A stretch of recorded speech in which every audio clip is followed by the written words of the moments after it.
Banyak yang nge-DM saya, tolong dong perkenalkan PLT Sekda Aceh baru. Ini dia orangnya, Pak Dirwarsya.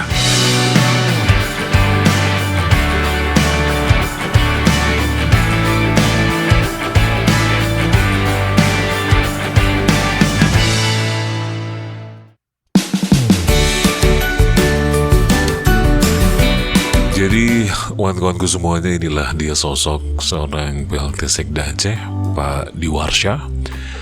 Beliau baru saja dilantik menggantikan Pak Zuhardi yang kini menjadi PJ Bupati Aceh Barat, Melabuh. Pas pula tuh kedatangan mereka berdua gitu ya di acara ini. Pelatihan training dalam rangka MTQ Korpri di Palangkaraya nantinya yang ke-7. Ini dia sekali lagi sosok PLT Sekda Aceh, Pak Dirwarsya.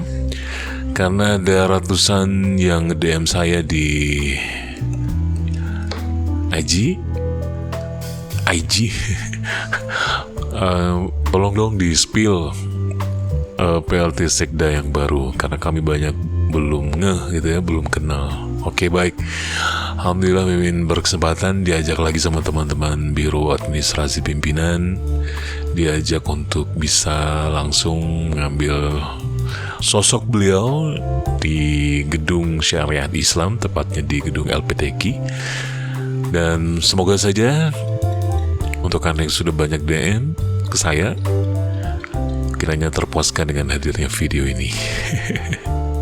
Ini dia sekali lagi Pak Dirwarsya, PLT Sekda yang baru. Semoga bisa puas, bisa lihat langsung orangnya walaupun dalam video ya. Sampai jumpa di video-video berikutnya. Terima kasih sudah menonton, sudah like, sudah share, sudah komen. Terima kasih. Jangan lupa mampir lagi di channel yang gak banyak guna ini. Assalamualaikum warahmatullahi wabarakatuh.